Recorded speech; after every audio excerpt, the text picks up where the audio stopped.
My name is Misty Wild. I'm the COO of Culturati. If you're not familiar with our organization, we're a community of C-suite leaders, scholars, investors, and other executives who really believe in the power of culture to help our communities, our employees, and our organizations thrive.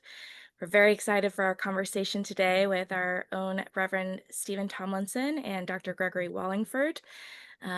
They previewed this conversation at Culturati Summit 2025. It's a huge hit, so we're very excited to have them back on today to share more broadly. The title of today's session is Cognitive Hospitality: How Does Science Inform Effective Leadership Today? And for anyone who's not familiar, cognitive hospitality is a term that was coined by Stephen and our CEO, Eugene Sepulveda.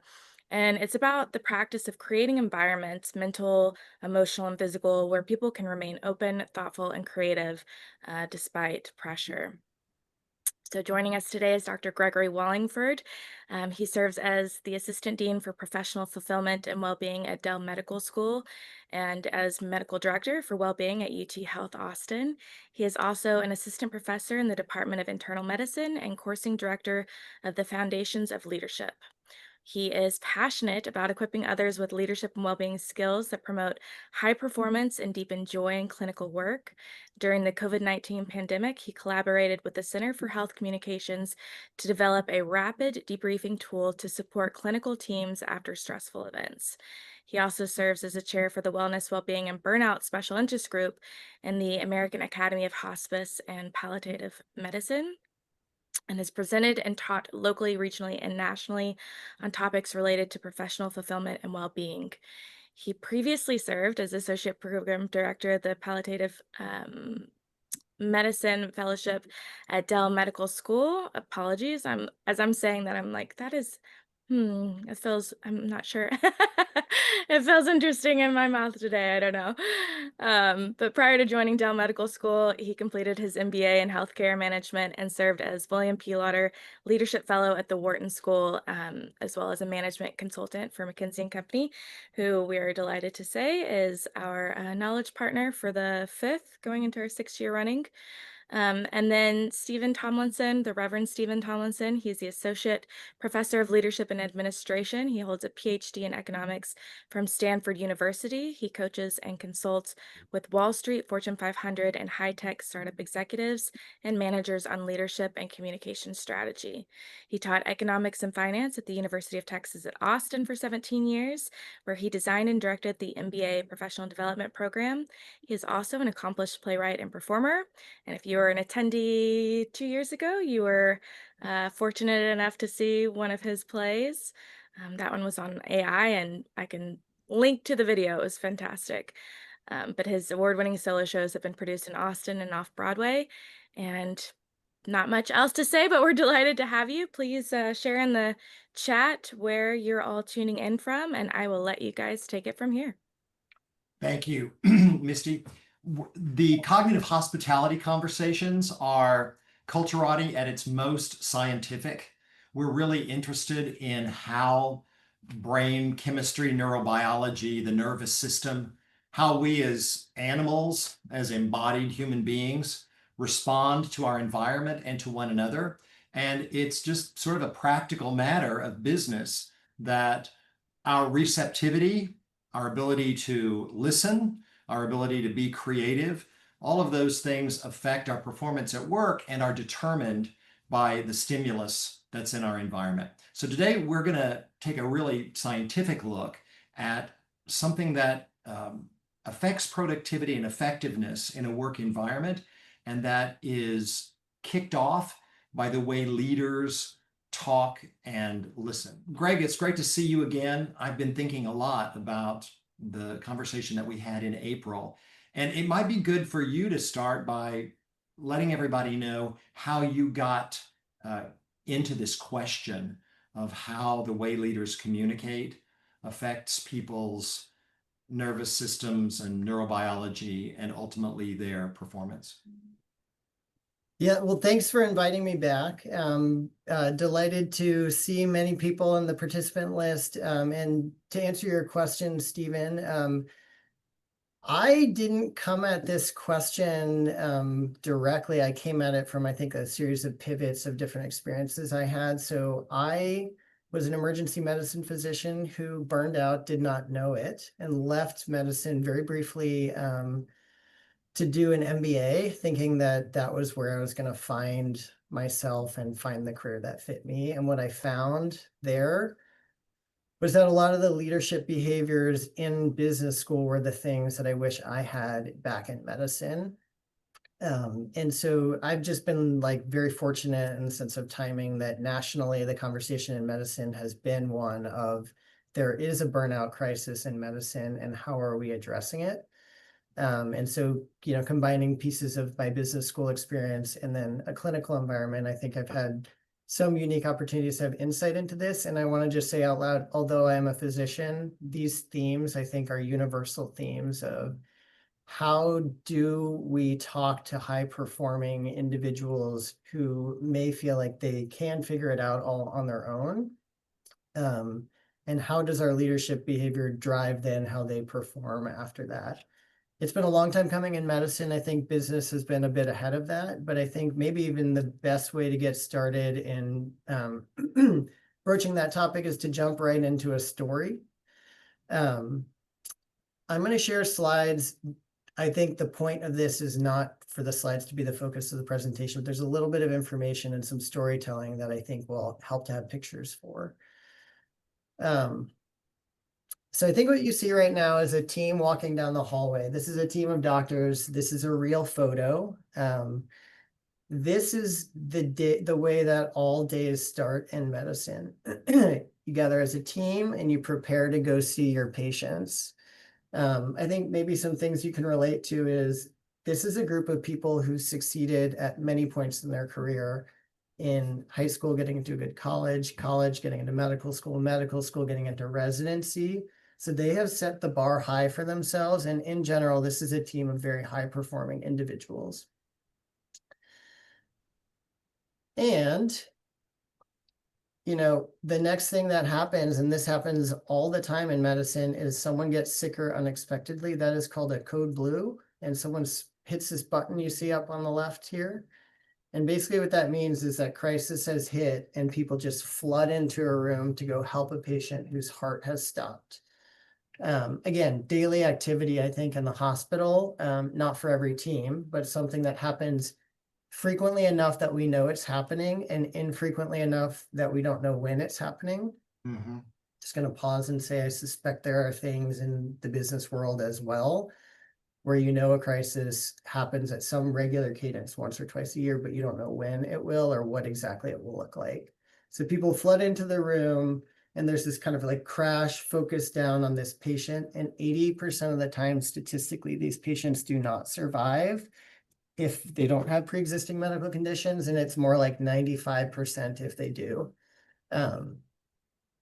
So, despite our best efforts, this is what the room often looks like. And I think this is often also what people feel like after something like this. This is not a dramatization of how it would look.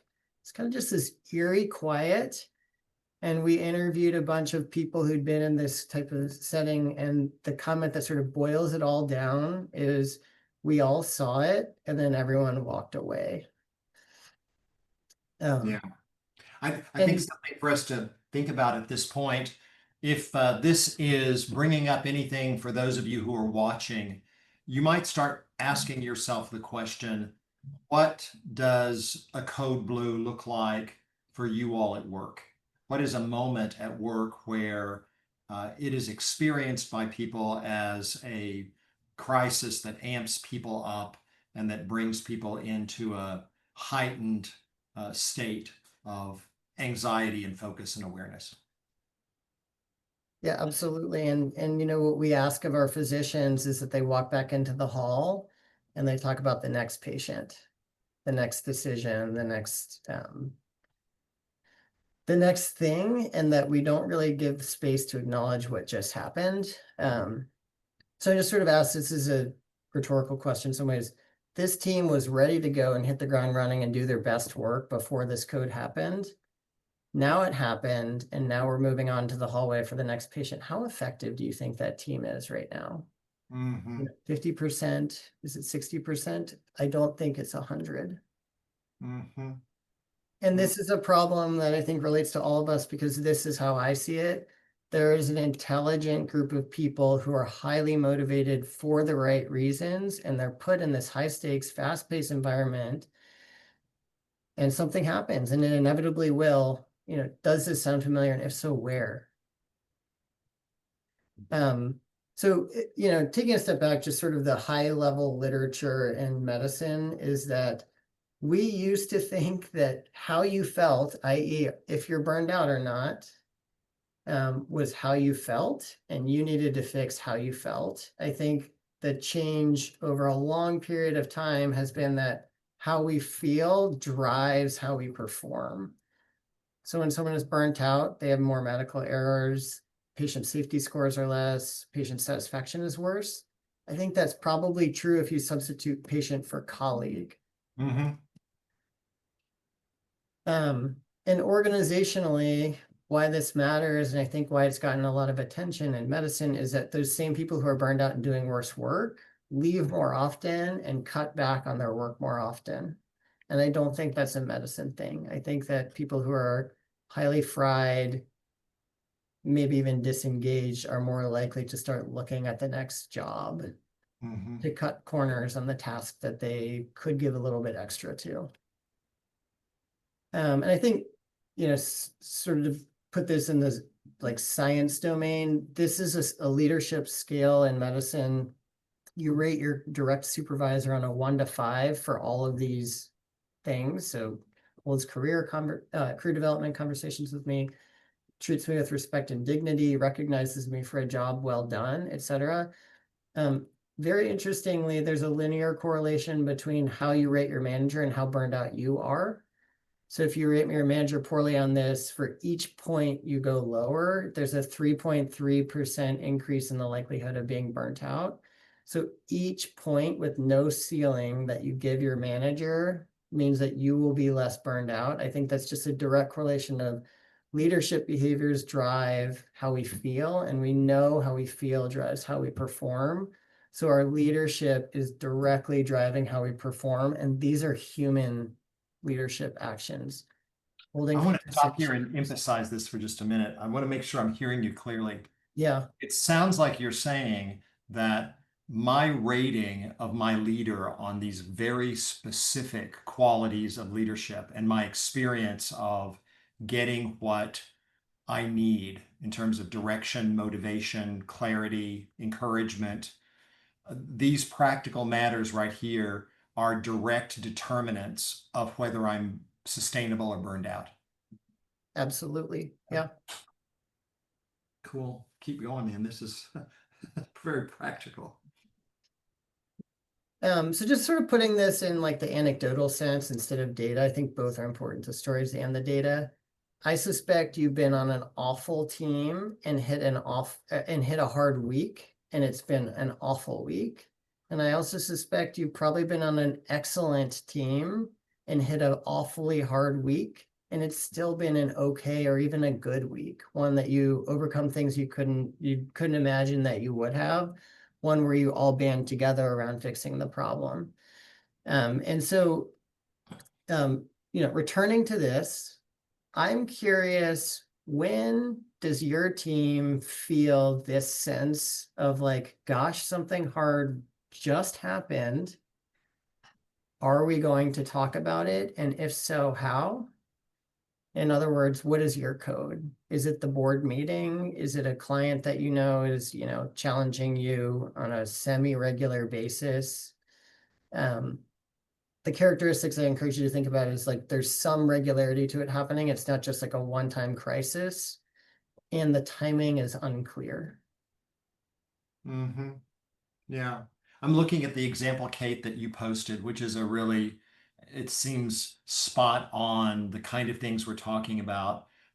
Most of the companies that we're working with have large, important customers whose work with us, whose commitment to us, whose willingness to stick with us really does determine our bottom line. And so when we get, whether it's a customer not renewing, threatening, changing their order in some way that signals their future commitment, that's a predictable drama in this environment that spins people up. And also, YB, your example too of if we get signals from the market, there are a lot of companies where I'm working, I know you all are too, where swings in the stock price suddenly change people's assessment of their prospects and even hold on, is the company okay? And is what I'm doing really worth it? Those are a couple of really good ones. I'm thinking also, yeah, Sarah, yours is great too. In an environment where there are reorgs that seem to happen regularly, and people are told, look, just keep going with these critical projects, but now we're not sure how we're going to get access to resources, how we're going to be coordinated with people. Did we just lose leaders that have been critical to morale on our teams? These are really good. That Todd's, yours is also great. I mean, particular to startups, this idea of are we getting a sense that we're running out of funds? And how many times have we been around the table when um, we aren't sure that funding is coming through, we haven't been able to close something, and we've got to figure out whether we're facing a pivot or something worse, or whether we're just going to keep going and hope for the best. These are really, really good.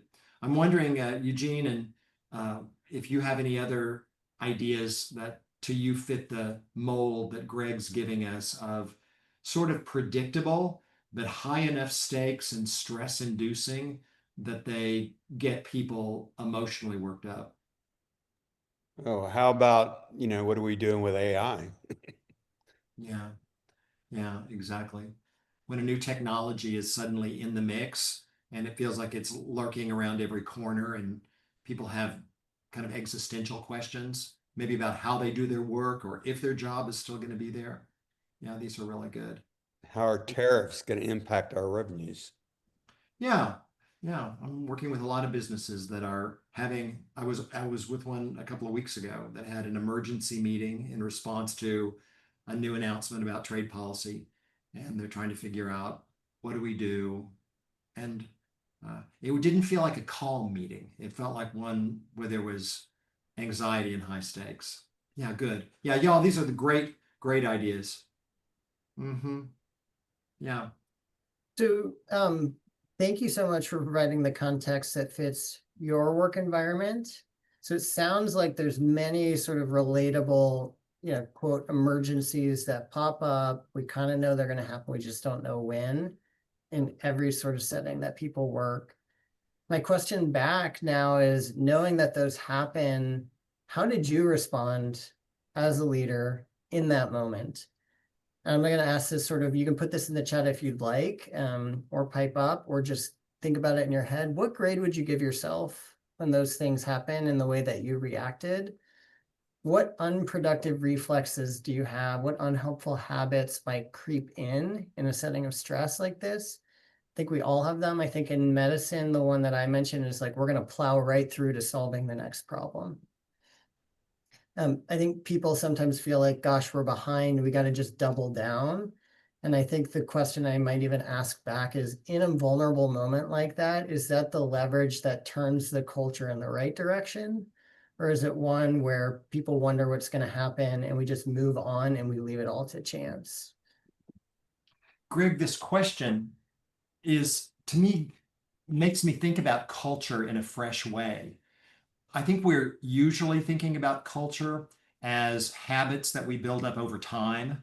Things like who's included in the decision making, and how do we seek out input from a broad set of folks? What are our habits of talking and listening in meetings? Um, how do we bring in people's outside lives? Those are the big sort of long-term habits that we practice to build healthy culture. You're really talking right now about how culture forms in the moment, that I'm in Yeah. a room with people And the thing that I do next, the way I talk, whether it is responsive or reactive, my tone of voice, the fear that's expressing itself, the denial, the hope, whatever it is going to change the temperature in the room, by which I think we mean the brain states and nervous systems of all the people around the table, in a way that's going to determine what is going to be our culture for the next 20 minutes and what is going to be the culture that we're primed to take with us into the next room we walk into.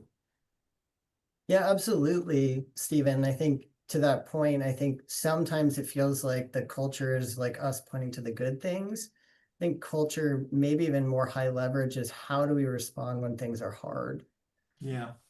So now if something hard has happened and we're all moving in a way to fix it, was that a thing that now we're just fearful of the next time it happened, or we know the next time that we're going to get through it and we were supported last time and we have the confidence that we're going to be able to figure it out when it inevitably happens again on an unpredictable timeline? Why don't you share with us the experiment that you all ran? So,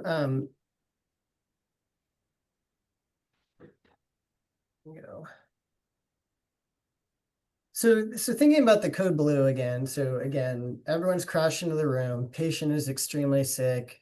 We're in a crisis in the moment. The thing that we did in the hospital came about during COVID. So in COVID, we were having, instead of one of these a day, 10, something like that. Is we wanted to create a system to help folks respond to the hard things in front of them in 5 minutes or less, as a team and in the moment, all of which were separate challenges. So what we did is we used structured language. This is the badge we used in the hospital to open up various lines of conversation. Very briefly, you'll notice they're closed-ended, which is not usually what you'd think of, but that's one way to get things out there without opening a can of worms. For us, it looked like this. Thanks for your heroic efforts caring for this patient. Would anyone like to recognize the team for something that went well? Taking care of such sick patients is hard. It's also an honor. Let's take 30 seconds to honor this patient as a person. Codes are tough and there's no right way to feel. Would anyone like to share how they're feeling in a word or a phrase? And then lastly, ending in like genuine gratitude. So this is, I'll just note, not toxic positivity. We're not trying to take a hard thing and force it to be good. We're taking a hard thing and acknowledging the courage it takes to talk about it. Thanks for taking time as a team to connect with the human side of our work and support each other. So hopefully by reading it out, I'm not just reading text on a page, I'm giving you a sense for what it might feel like to be in a moment like this and what 5 minutes like this could look like in a different way than walking silently back into the hall and talking about the next patient and not even acknowledging what just happened. So returning to your places, your situations, and your contexts, when that hard thing happened, the ones you put in the chat, the ones that Stephen just mentioned, what do you wish you had the presence of mind to say? Because I think if we don't script these to some degree in our brains, it's really hard to come up with the right words when emotions run high. And Greg, if I may ask, as folks are thinking about this question, how did you all come up with the moves that were on your list? That's a pretty thoughtful and promising set of responses. Where did the inspiration come from? So the inspiration came in part from asking people what they wish someone would acknowledge out loud. So some of it just like feedback, basically. And then when we heard the types of things that people wanted, we looked back to medical literature in particular and saw if there were any interventions that dealt with that and tried to use existing science to come up with activities. So naming emotions, we'll go through in just a second, has a lot of literature behind why it's helpful. As an example, Connecting to meaning, that's the, would anyone like to talk about this patient as a person kind of thing? And let's take 30 seconds. So we're like honoring a human life rather than an outcome. And then, the sense of positive, it's basically positive reinforcement is there, that when we name things that went well, the whole team recognizes it collectively and is more likely to do it again. And so it actually encourages continuation of good behaviors, acknowledges problematic emotions, and then adds meaning to what we're doing. And so that was sort of like the collection of things we thought would be most useful to do, knowing that we wanted to keep it under 5 minutes. Mm-hmm. And how did you all test the impact of this protocol? We'll actually get to that in just a second. If let me see if I can get this back up. Basically what we did is we implemented this in the hospital, and we had teams that ran the debrief, and those that did not run the debrief answer surveys afterwards, and we compared the groups. So this hard thing happens kind of routinely for teams who did it, answer this survey, and we asked the same questions to people who did do it. So people who did do it and didn't do it were compared directly. We'll get to it in a little bit, but there are pretty stark differences, again, for a 5-minute time investment. I'm looking to see if there are any. Yeah, Amy, this is a good point too. Rather than expecting that people are going to be interrogated after a code, you're actually giving people, I think, the opportunity to offer something if they need to or want to, and being able to pass or process further, just to know that this is what the leader is inviting, what they know is important, the kind of things people need to share in many cases, I think gives people a sense of well-being or a sense of constructive, engaged, trustworthy leadership, even if in the moment they don't have anything to say.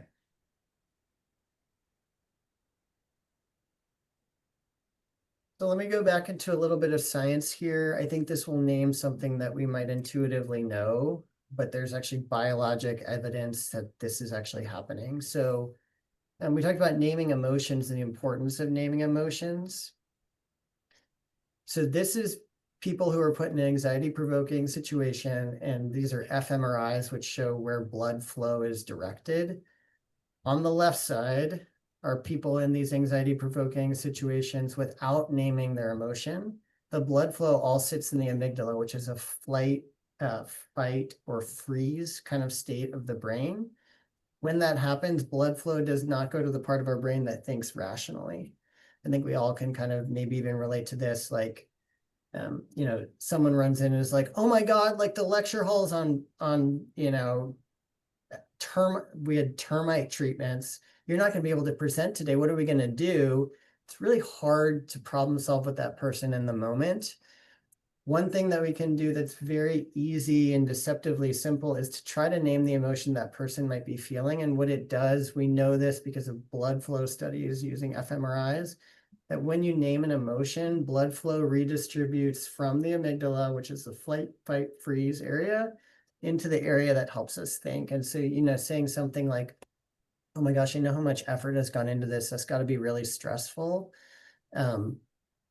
I'm happy to be flexible and do anything. Can we talk about different options we have? Is a very different response than someone coming in saying like, oh my God, the lecture hall, we can't go into it. Dr. Wallingford, what are we going to do? And I'm like, immediately like, well, I prepared the slides for this session, whatever. I'm giving a bunch of information, not usable. If instead I can pause and name the emotion, we can both get ourselves into the rational part of our brain and make progress. So I think, taking a step back, even from how we feel, naming an emotion is a performance tool. Naming an emotion gets us into a place where we can think together rationally versus both of us trying to basically force blood flow to be redirected from this anxiety center into like trying to solve problems. And so this is a high leverage action. It's a 10-second action if you can do it well. to name it, and then we can move on and be more rational. But without naming it, I think our brain just sits in this stewed stress. You're reminding me of one of the mentors that shaped me around this kind of management. She would come into the room when something unsettling had happened or there had been an emergency or something. Before the story was reported, she would always preface it by saying, okay, you all, here's what we're dealing with. And it was this invitation for us to sort of huddle around the table. It was framed as if it's going to be a challenge. We're going to need our brains and there's going to be an emotional reaction. But simply that preface, by letting us know something is going on, lean in and think with me. And that I found created a remarkable sense of presence and empowerment, even though the situation itself might have spun us up if it had been reported a different way. I love that example, one that I might steal in my own work. So to answer a question that just popped up in the chat, Anna had asked and then John had like reiterated, I think that brainstorming should be part of the problem solving that follows, I think, and it can't precede the naming of the emotions or it's not going to be as effective. Let me give you just like a quick example in my field again. Patients, so I'm in palliative care, so patients are often very sick and or even dying. People will come to us and be like, you can't let my mom die, and they're just totally living in this amygdala anxiety kind of area of the brain. If I jump right into problem solving, well, here's the thing that the CT shows and the lab tests and the this and the that, people cannot hear that. I think what I try to do is say, gosh, I can see how much you care about your mom. We want to do everything that we can to give her the best shot of getting through this we can. And I'm worried we don't have good options left. Can we think about what to do next? They're engaged in a very different way than if I just jump to problem solving. So I think if there's a fire and we jump to what are we going to do next, that's a very hard place for people to jump in versus like, gosh, these aren't the results that we hoped we would have from this board meeting. I know how hard everyone worked on this and I know that we had this plan. I think we need to rethink it, but I also just want to check in. How are people doing? What are your first thoughts and reactions? And then to move to, thanks for all the hard work you put into this. And again, I want to acknowledge this isn't what we hope would happen, and we have to move on and make some changes here. I think people enter that conversation very, very differently. And I'm not trying to like oversimplify it, but it can be as simple as like 1 minute of acknowledgement opens the brain and the conversation up. So you got to acknowledge what people are feeling before they're going to think clearly. Mm-hmm.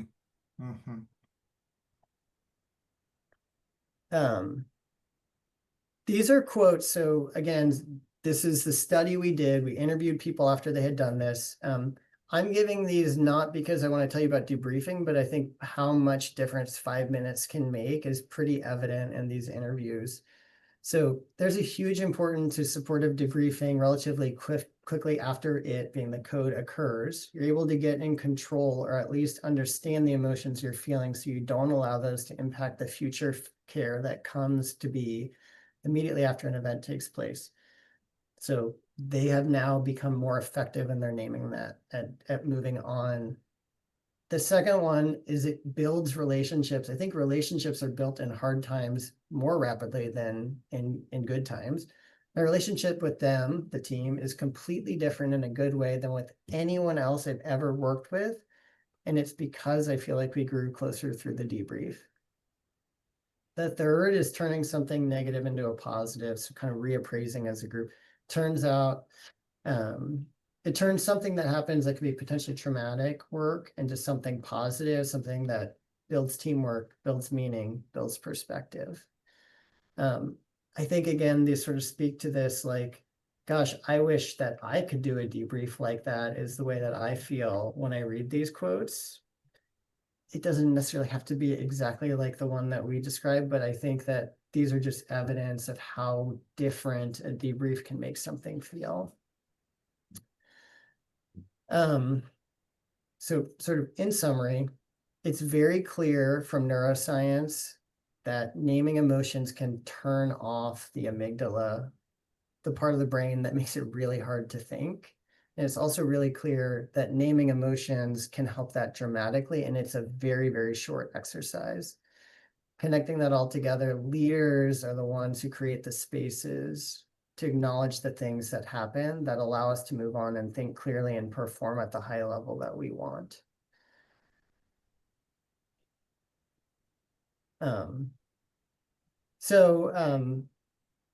Tips, these came from feedback that I actually heard at Culturati Live.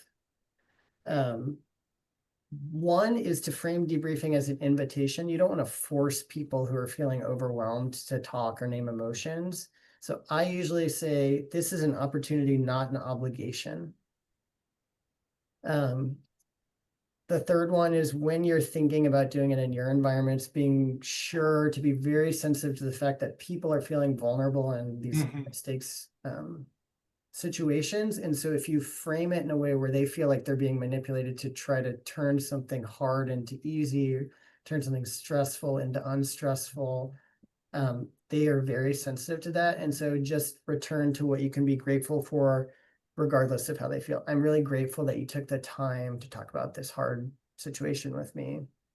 I'm really grateful that our team talks about stuff like this. I'm really grateful that you've, chosen voluntarily to be part of this debrief kind of thing. And then lastly, instead of sort of avoiding naming the emotion, because I think you can name a lot of things that have happened, is trying to name an emotion to the best of your ability and not being too specific. So you don't want to be like, this is devastating, because people might not feel that way. They may feel like it's frustrating. So a lot of times I'll use words that are a little more general, but not so general they feel disingenuous, like, gosh, that was really tough. How are other people doing? That gives them the invitation to put their own emotion and meaning into it without like me prescribing it to them. I want to ask one more question, Greg, before we go to this slide. Yep. How does this way of engaging people and inviting their processing after a hard, disappointing stretch of work, how does that affect the way people rate their leaders on that scale? Well, actually, let me go back to some of the slides. I would so I don't have any data like research to tell you exactly the answer to that question, but if you remember the leadership scale that was correlated with well-being, yeah, covers things like treats me with respect and dignity. That's probably one that will go up if something hard happens and you jump right into supporting each other. Recognizes me for a job well done. We had asked a question about, what went well in that and what can you continue to do. I'm trying to see if there are other ones here. Empowers me to do my job. I think there's some of that baked in as well, like where you're saying, gosh, that was hard. Let's learn from that is basically one of the messages in the debrief. We're again sort of taking this into a positive, forward-looking set of actions. So I would suspect that if you do these things and do them well, you're going to move up this scale some.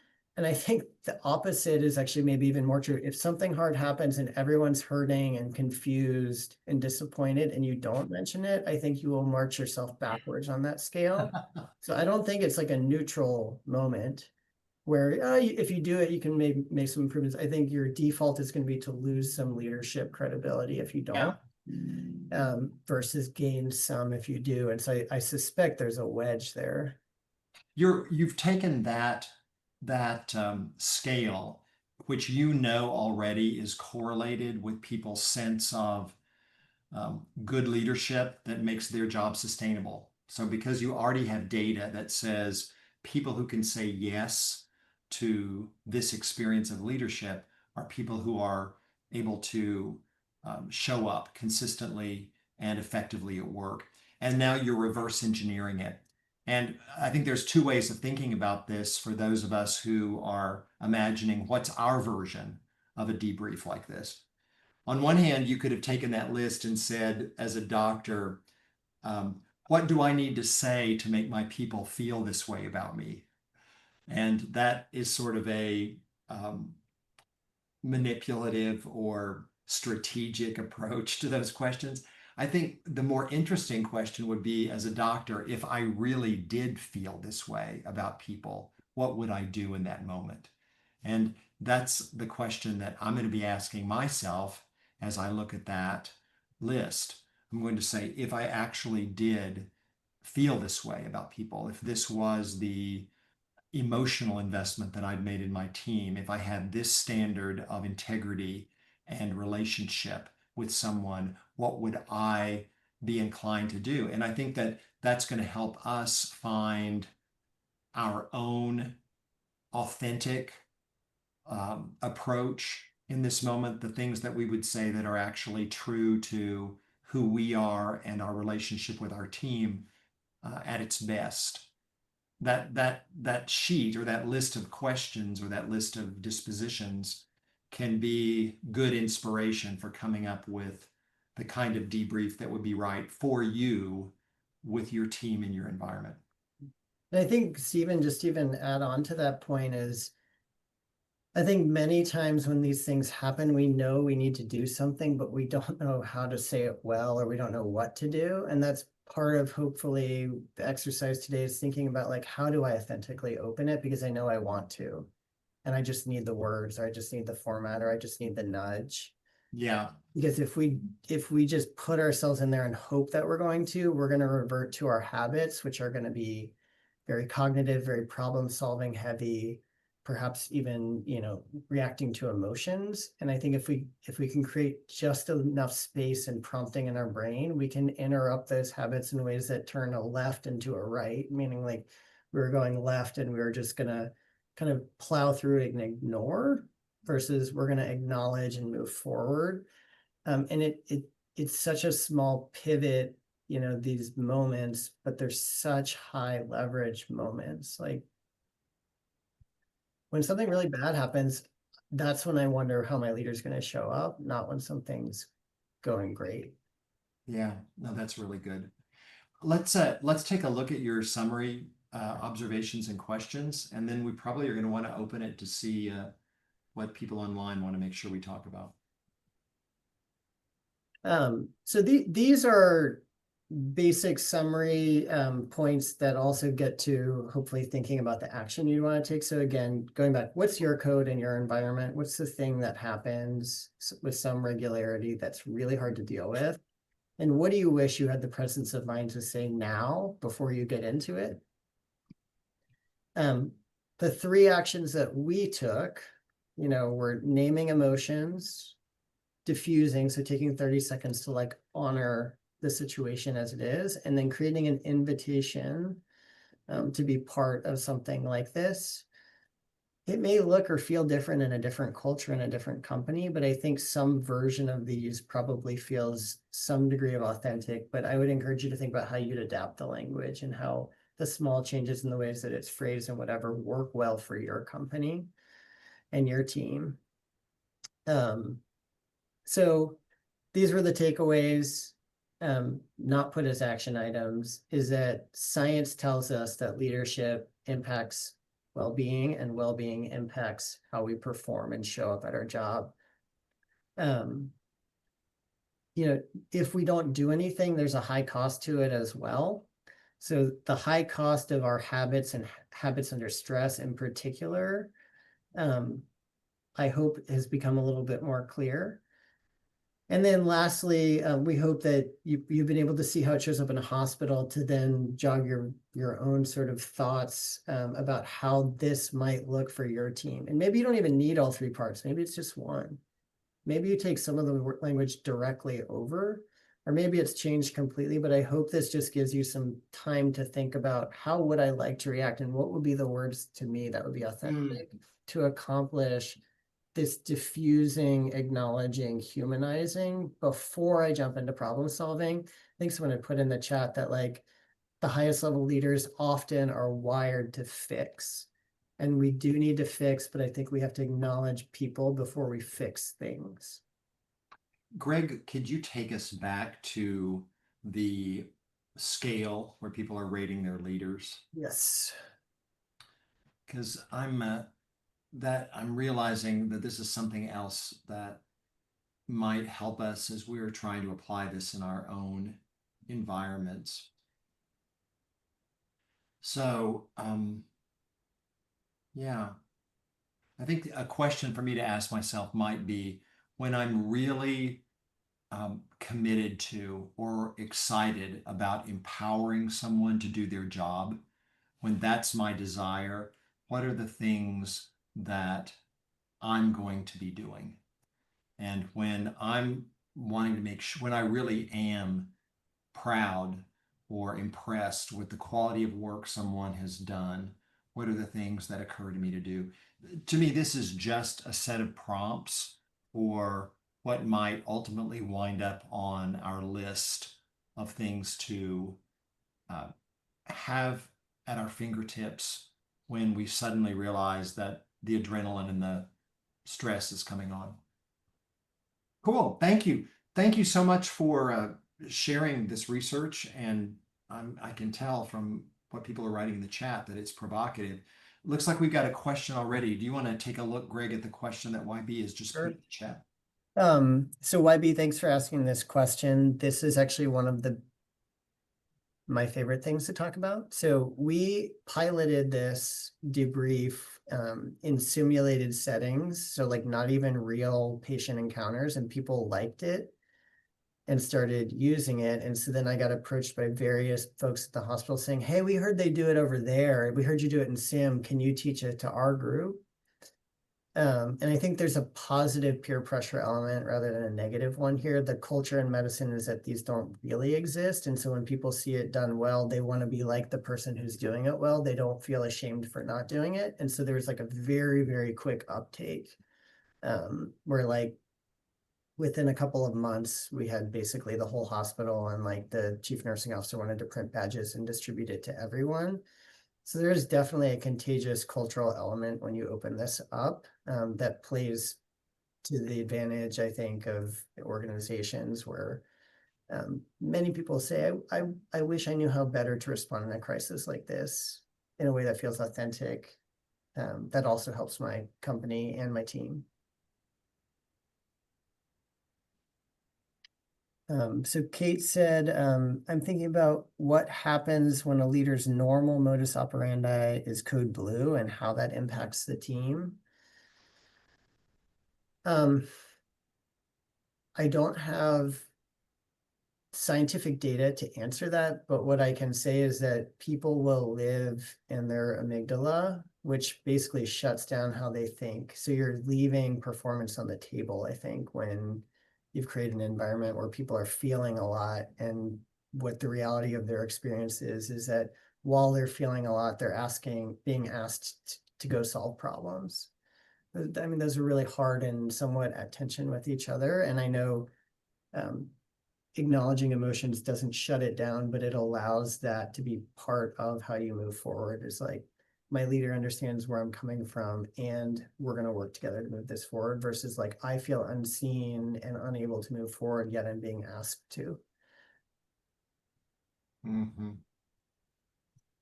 I'm wondering if the leader is stuck in their amygdala, how might another member of the team graciously make room for some of the processing that might shift people into healthier or more fruitful space?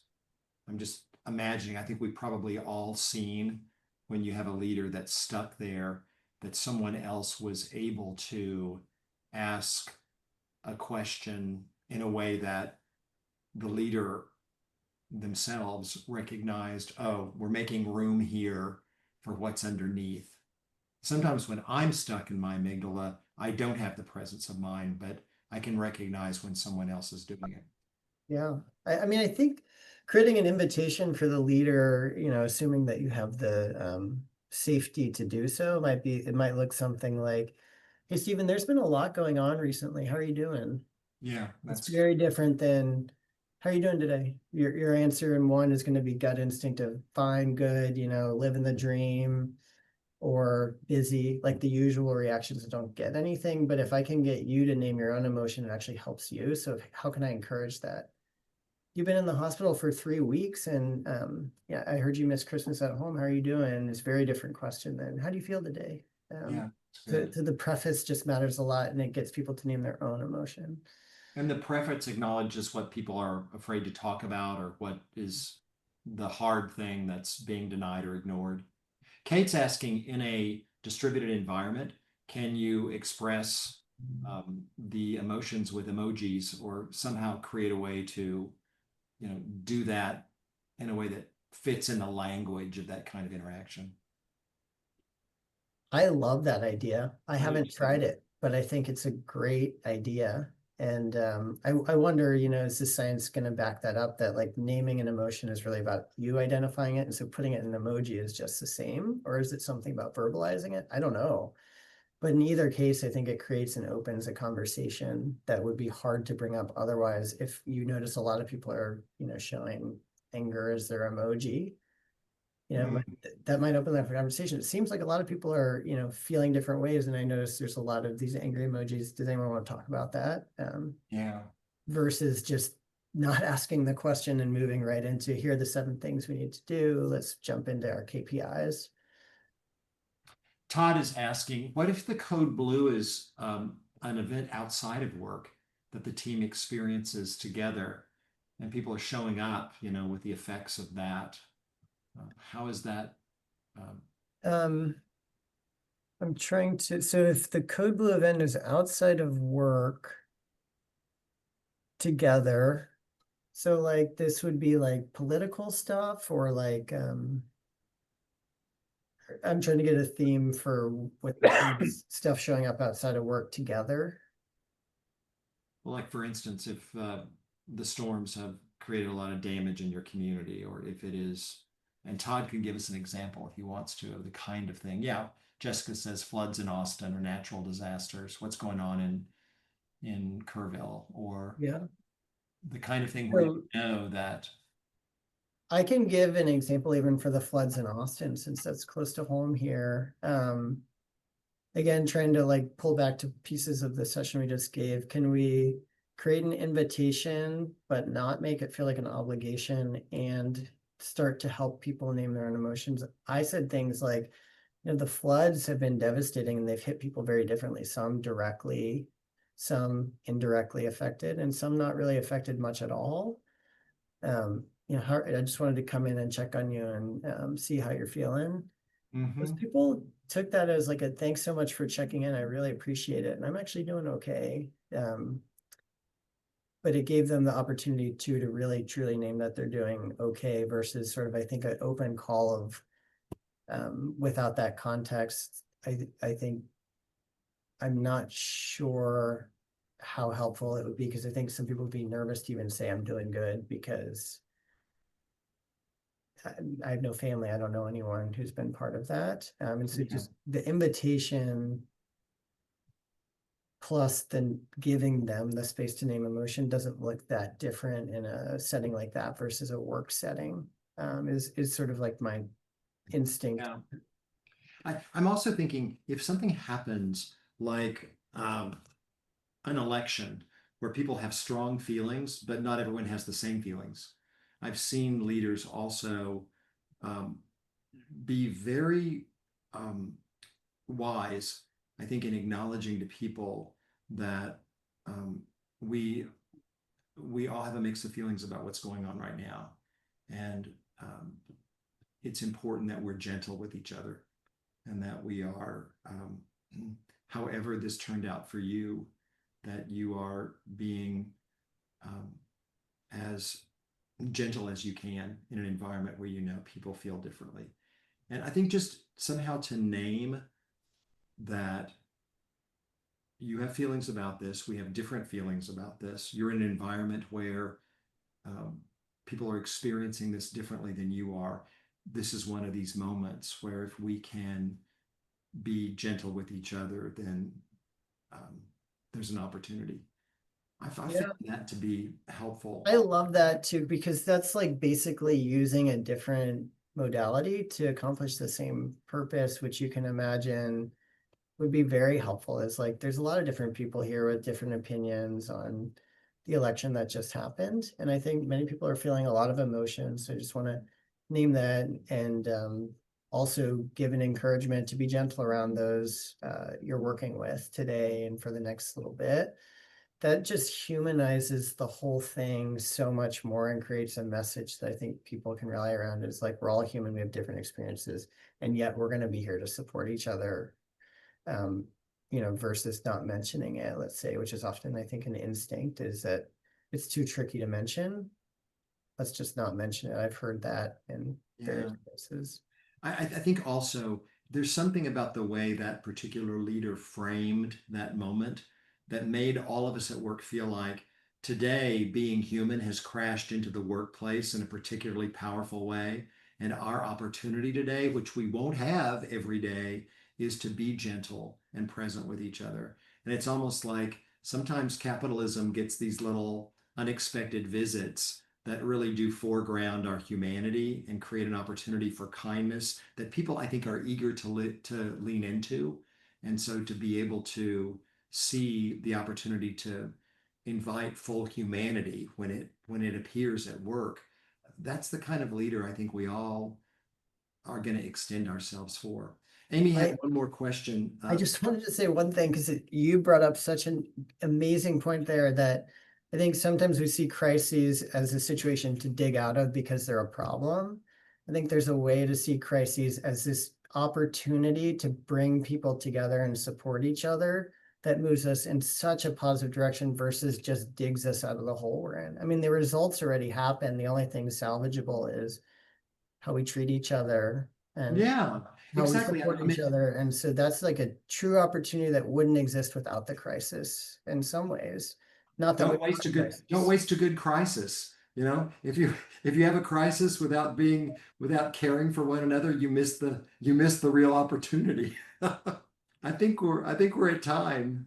Uh, Misty, Annie, Eugene, anything y'all want? Greg, thank you so much for bringing your research and your curiosity and your wisdom to share with the group today. Thank you for the invitation. Always a privilege really to be here with folks like y'all. Yes, thank you both for such an insightful session. I know I'm not alone in saying that it offered a lot to think about and even more to practice. Also, yes, I believe I did say palliative twice. Apparently, I've invented a new word. So, thank you for letting me be human. It's a good reminder that progress, not perfection, is what we're here for. And we appreciate you all for being here today. We will send a recap email with the recording and links on Friday with a sneak peek in our On Culture newsletter tomorrow. Take care.